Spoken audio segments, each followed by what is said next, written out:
आज हम सैंडल सभ्यता के बारे में आगे जानकारी प्राप्त करेंगे। जैसे पहले वाले वीडियो में मैं आपको काफ़ी विस्तार से सैंडल सभ्यता के बारे में बता चुका हूँ।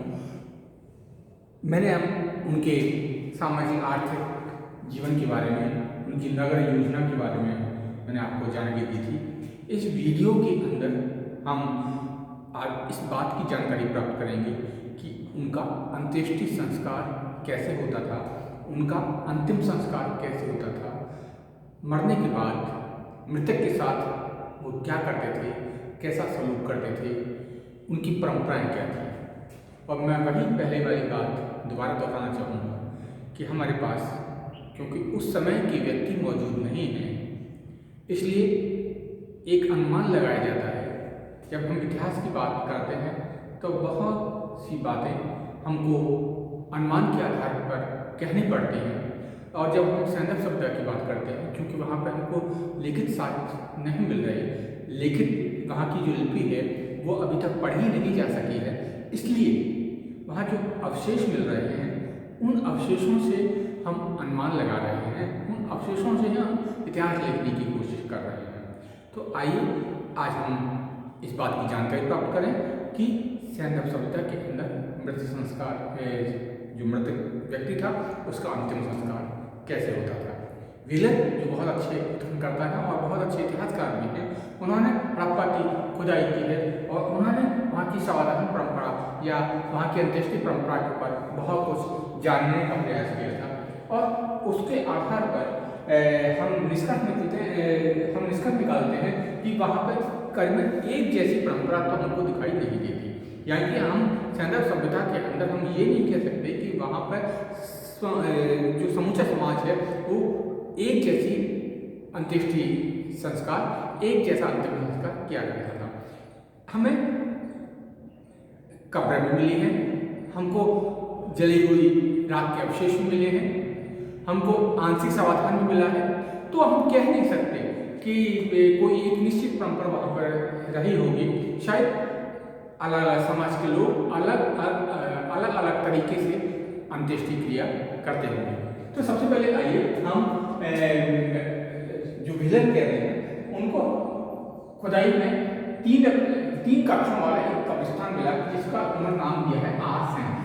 एक कब्रिस्तान मिला है जिनमें 3 कक्ष हैं और उस कब्रिस्तान में पूर्ण समाधिकरण यानी कोई व्यक्ति को पूरा लिटा दिया जाता था और उसको दफना दिया जाता था। इस तरह की परंपरा हमको वहाँ पर हड़प्पा के अंदर दिखाई दे रही है, यानी कि पूर्ण रूप से दफनाने की प्रथा हमको यहाँ दिखाई दे रही है।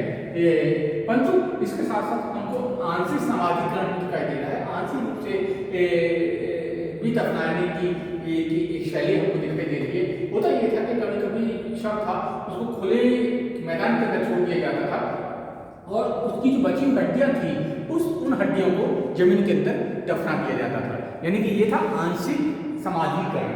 इसमें क्या होता था, दोबारा मैं आपको बता दूं कि शव को खुले मैदान में छोड़ दिया जाता था, जंगली जानवर या पक्षी उसको खा लिया करते थे और जो शेष हड्डियां बचती थी, जो अवशेष जो होते थे उनको इकट्ठा करके उनको जमीन के अंदर दफना दिया जाता था, हड्डियों को दफना जाता था। यानी कि इस परंपरा में पूर्ण समाधिकरण वाली अवस्था के अंदर पूरा शरीर दफना जाता था और आंशिक जो समाधिकरण था उसमें सिर्फ हड्डियों के अवशेषों को, बची हुई हड्डियों के अवशेषों को जो जानवरों से बच जाते थे, पक्षियों से बच जाते थे, उन अवशेषों से हम उनको इकट्ठा करके जमीन के अंदर दफना दिया जाता था। बहलपुर में ऐसी हमको समाधियां मिली हैं, बहलपुर नाम की जो जगह है वहां पर हमको ऐसी जगह है, ऐसी जो समाधियां हमको प्राप्त हुई हैं। कहीं कहीं हमको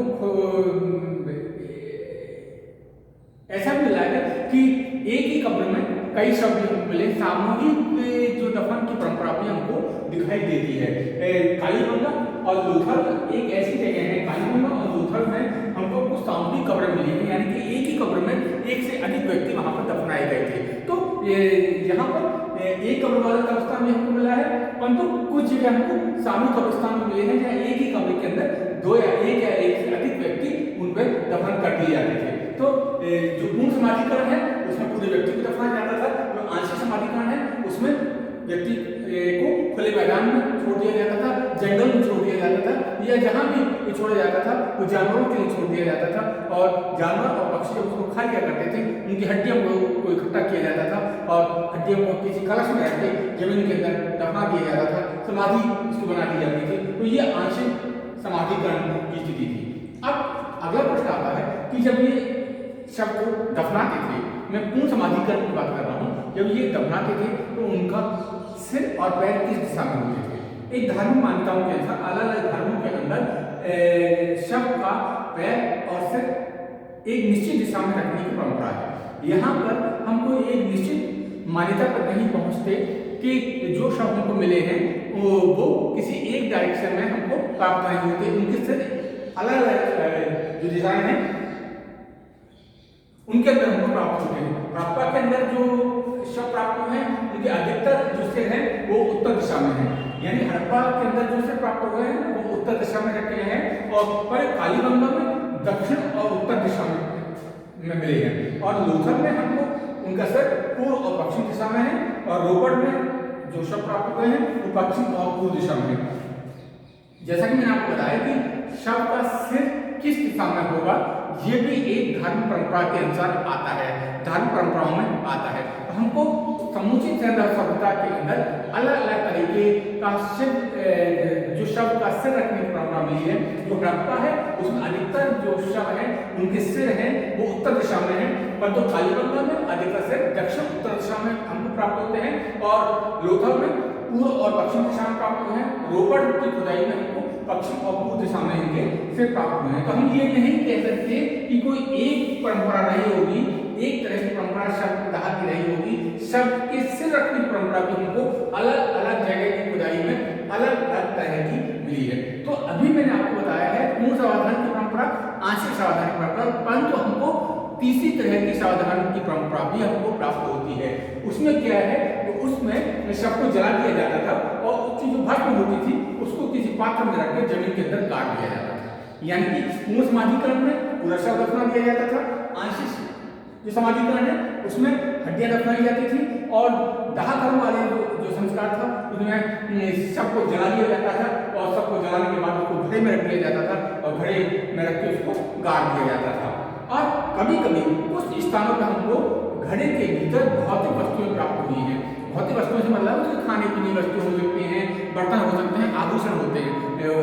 तो ये चीजें जब उसके कलश के अंदर रखी जाती थी तो इसका ये मतलब होता था कि शायद उन लोगों का आत्मा के अंदर विश्वास था, ऐसी मान्यता शायद रही होगी कि मृतक मरने के बाद वापस आता है, उनको उन वस्तुओं की आवश्यकता पड़ती है जो वो उपयोग करता था। तो इस जो समाधान की परंपरा है उसमें सबको जला दिया जाता था, उसके राख को किसी घड़े में रख दिया जाता था, और साथ साथ में कभी कभी उसके साथ उसके जीवन में काम आने वाली भौतिक वस्तुएं भी उसके साथ रख दी जाती थी, ताकि अगर आत्मा नाम की कोई चीज होती है तो शायद वो उस जगह आएगी और उनका वो उपयोग करेगी।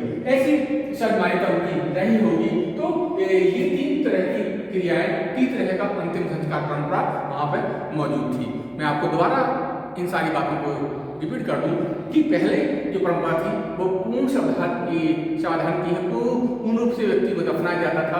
दूसरे जो तरीका था उसमें आंशिक रूप से व्यक्ति को दफनाया जाता था, यानी कि खुले मैदान में छोड़ दिया जाता था, और बची हुई हड्डियों को जब उसकी हड्डियों को जानवर इत्यादि खा लेते थे तो उन बची हुई हड्डियों को दफना दिया जाता था। वो आंशिक समाधान की परंपरा थी और आंशिक समाधिकरण की परंपरा थी। और तीसरा जो तरीका था वो जलाने का था, दाह कर्म का था, व्यक्ति को जला दिया जाता था, उसकी राख को किसी कलश के अंदर रख दिया जाता था। तो इस तरह की तीन परंपरा हमको सैन्य सभ्यता के विभिन्न स्थलों में हमको दिखाई दे रही हैं, और इन आधार पर शायद उनका अंतिम संस्कार किया जाता होगा। धन्यवाद।